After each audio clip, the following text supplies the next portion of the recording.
Bonjour Lise, merci d'être ici. Bonjour Céline. Alors, je vais vous laisser vous présenter. Voilà, et Voilà. voici. Ok.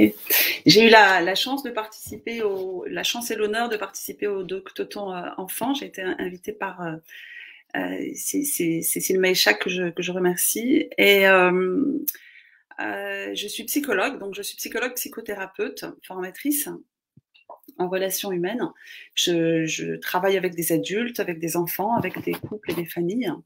Et je suis particulièrement intéressée par la relation, par le psychotraumatisme et par le monde, par l'éducation des enfants. Voilà. Alors, Cécile Maïchak m'avait posé la question suivante, c'est-à-dire comment ça se fait que des personnes se sont précipitées, de mon point de vue, vers les injections qui sont pourtant expérimentales, avec des effets secondaires qui sont avérés, en tout cas de plus en plus avérés, de plus en plus ostensibles, et pourtant certaines personnes semblent ne pas les voir. Donc comment ça se fait que les personnes se sont ruées vers ces injections, et comment ça se fait que certaines personnes aussi sont dans le déni en fait des effets secondaires, dans le déni aussi que ces vaccins, en tout cas ces injections, plutôt ne fonctionnent pas comme elles auraient dû le faire, en tout cas comme c'était présenté au départ, puisque je peux être vaccinée et puis pourtant être malade du Covid, et puis surtout contaminer d'autres personnes. Alors, moi j'ai envie je vais donner mon point de vue et je vais le faire de deux façons différentes. Je voudrais donner deux éclairages qui pour moi sont importants parce qu'ils sont complémentaires, et je trouve bien utile, c'est bien utile de les mettre l'un avec l'autre. Donc il y a un point de vue qui est plutôt un point de vue de la psychologie sociale, et un point de vue qui est davantage un point de vue de la psychologie pure, si je peux dire comme ça. En psychologie sociale, donc le concept qui vraiment, je trouve, qui apporte beaucoup de lumière à ce qui est en train de se passer, c'est un concept dont on parle pas mal actuellement, mais dont on parlait très peu avant 2 ans, qui est le concept d'ingénierie sociale. Alors moi-même, je l'ai découvert, en fait, il y a 2 ans, parce que je connaissais sans le connaître, en tout cas, je mesurais pas vraiment toute la portée de cette méthodologie. Avant de rentrer dans le vif du sujet, je voudrais dire qu'il y a quand même, tout le monde ne s'est pas précipité en fait sur les vaccins. Il y a, de mon point de vue, plusieurs types de personnes. Il y a une première catégorie de personnes qui, oui, a été très rapidement se faire injecter, souvent par peur massive de mourir, ou bien aussi la peur de contaminer autrui. C'était aussi la peur de désobéir, de pas se conformer. Puis il y a une autre catégorie, je pense, ce sont des personnes qui ont un peu tardé et qui l'ont fait à contre-cœur, avec le sentiment de pas vraiment avoir le choix, ou pas de ne pas avoir du tout même le choix. Et ces personnes-là l'ont fait pour ne pas perdre leur métier, pour pouvoir continuer de nourrir leur famille. Et ici, dans ce deuxième cas de figure, pour moi, c'est la pensée fataliste qui prévaut. C'est-à-dire, c'est comme si ces personnes se disaient, de toute façon, la machine en face de moi est bien trop puissante, bien trop monstrueuse, et rien ne sert de lutter. Ça rejoint aussi un peu, pour ceux qui connaissent, le concept d'impuissance acquise de Seligman. Bon, bref, c'est le discours des âmes fatiguées, et c'est tout à fait compréhensible, sauf que ces personnes font aussi, de mon point de vue en tout cas, le jeu de la mort. Et puis il y a une troisième catégorie aussi de personnes qui se sont fait injecter pour pouvoir continuer de se distraire, pour pouvoir voyager, pour pouvoir aller au cinéma, pour pouvoir aller au parc Astérix, comme me disait ma fille adolescente hier soir. Voilà, ces personnes, cette catégorie existe aussi. Et puis, enfin, il y a des personnes qui ont refusé, c'est la quatrième catégorie, qui ont refusé, qui refusent toujours parfois cette injection. Alors, le point commun donc entre les trois premières catégories, c'est que les personnes se sont soumises à une autorité. Elles se sont soumises à une autorité. Et la question, en effet, c'est pourquoi. Et c'est là que je vais apporter donc le concept en première partie, puisque je vais ensuite développer une autre idée. Et en première partie, je voudrais parler donc de l'ingénierie sociale, en dire quelques mots. L'ingénierie sociale, donc, pour rappel, si des personnes ne savent pas de quoi il s'agit, donc c'est une méthodologie d'abord qui a été créée par un certain Édouard Bernays, qui était le neveu de Freud et qui est aussi le grand-oncle de Marc Randolph, un des cofondateurs et premier PDG de Netflix. C'est une méthodologie qui consiste à manipuler la foule et à l'influencer en contournant sa résistance au changement pour obtenir le consentement de la foule. Alors, l'ingénierie sociale, et on devrait dire aussi psychologique, parce qu'il y a un versant psychologique très, très fort, elle va utiliser des stratégies. Et dans ces stratégies, il y a en particulier, alors ça serait très, très long on pourrait en dire beaucoup de choses, mais il y a la distraction, en fait. La distraction fait partie, en fait, des stratégies utilisées par l'ingénierie sociale pour éviter que les personnes soient trop frustrées et ne se révoltent. Donc, on voit que je parlais tout à l'heure de ma fille qui me parlait de ses copains qui s'étaient fait vacciner pour pouvoir aller au parc Astérix. C'est ce qu'elle m'a dit. Les attractions et puis évidemment tous les jeux vidéo, tout le monde des jeux vidéo et puis Netflix s'il n'y a pas que les enfants et les adolescents qui sont concernés, loin de là. Il y a une autre stratégie qui consiste à subvenir aux besoins élémentaires d'une population. On a vu que pendant le premier confinement, les restaurateurs, finalement, se sont sentis, après avoir été extrêmement inquiets, ont été rassurés parce que l'État leur venait en aide, en fait, en leur apportant une aide financière. Et ce faisant, ces restaurateurs devenaient dépendants, en fait, devenaient dépendants de l'État. Une troisième stratégie, qui est une stratégie hyper importante que je dis en troisième mais qui est capitale, c'est ce que Naomi Klein a appelé la stratégie du choc, c'est-à-dire mettre sous terreur la population et ensuite la culpabiliser, puis venir en sauveur pour réparer ce qu'on a nous-mêmes, en fait, ce que le gouvernement a lui-même, en fait, créé comme dégâts. Donc la terreur, on sait qu'elle a été vraiment très, très très massive et que dès le début, en fait, en France en tout cas et dans bien d'autres pays, les chefs d'État ont tapé fort et on se souvient que notre président avait dit nous sommes en guerre, que tous les soirs aux informations, et puis je dis tous les soirs, mais je regarde pas la télé, mais je pense que c'était toute la journée, le nombre de morts était égrené consciencieusement, de façon extrêmement mortifère. Tout ça, ça fait partie donc de la stratégie du choc.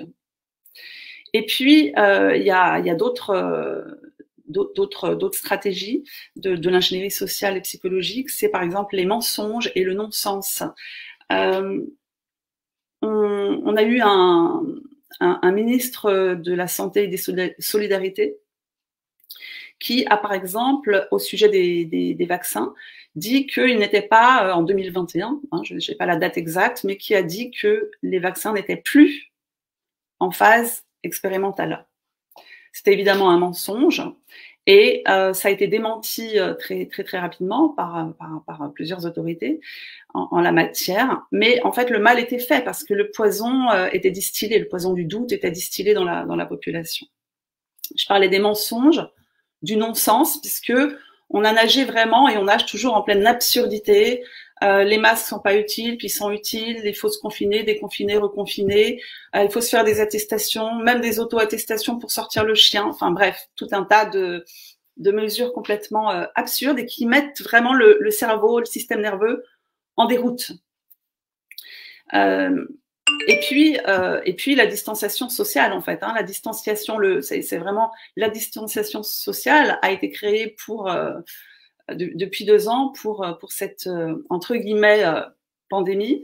Et la distanciation sociale est quelque chose dont tout le monde sait que c'est extrêmement mortifère, extrêmement préjudiciable au fonctionnement du système nerveux, puisque fondamentalement, nous sommes des êtres de connexion. Nous sommes nés pour être connectés les uns avec les autres. Notre système nerveux est câblé ainsi.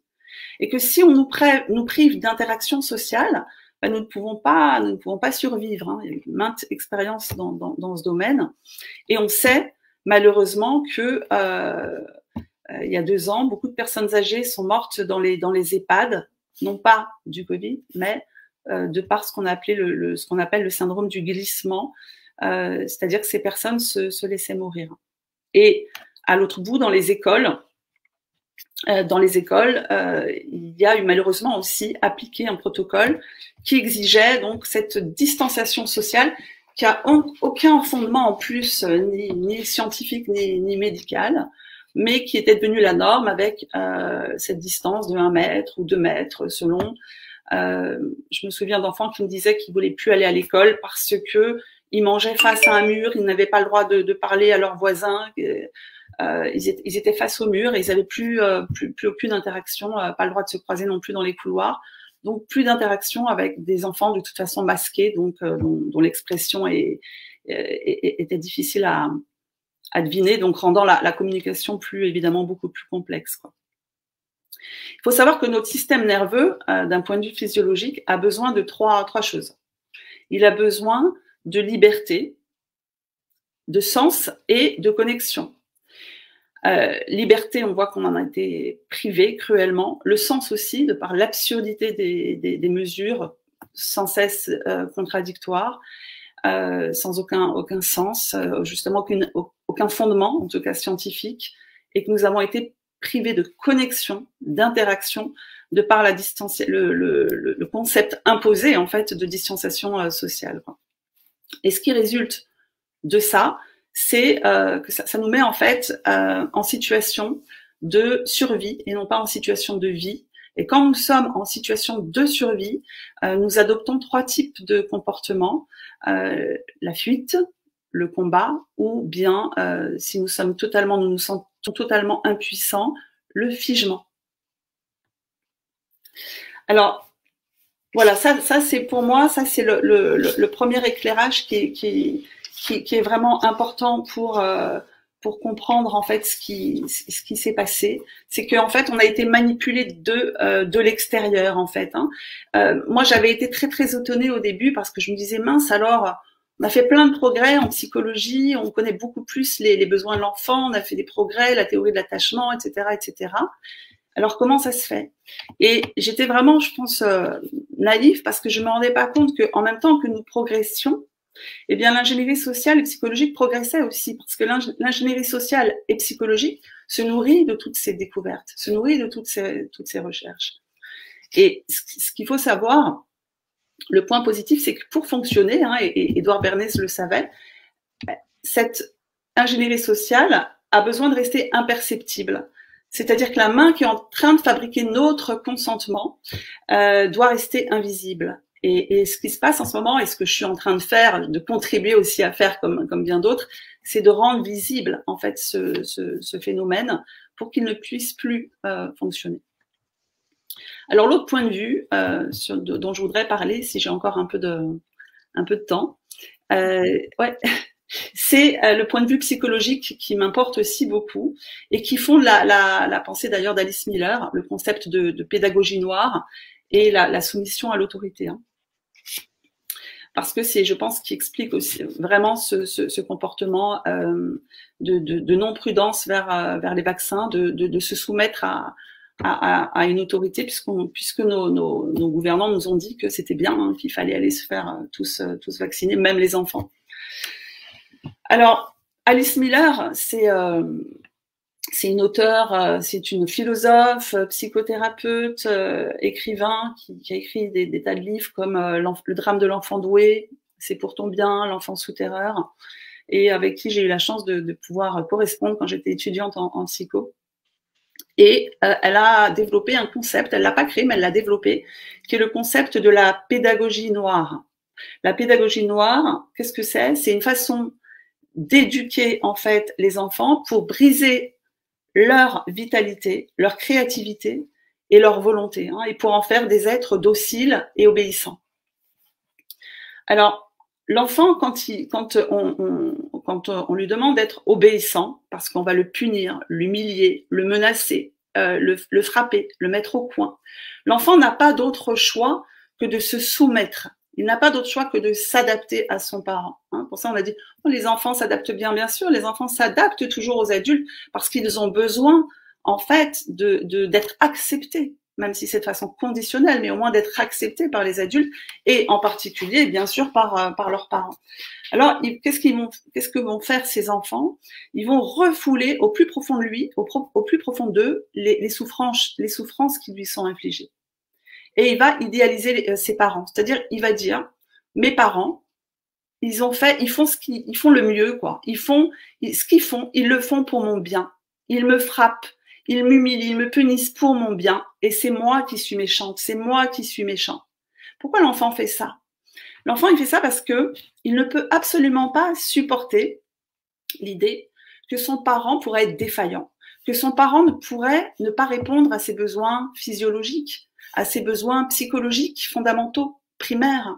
C'est pas possible pour un enfant de le concevoir parce que ça voudrait dire que si mes parents ne peuvent pas me protéger, je suis un enfant et donc je suis totalement impuissant, totalement dépendant de mes parents, je pourrais en mourir si mes parents ne répondent pas à mes besoins.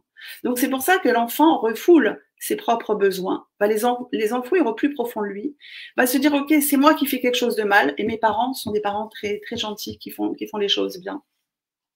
Et qu'est-ce qu'il va s'apercevoir quand cet enfant qui va devenir grand, va devenir un adulte qui lui-même va avoir des enfants?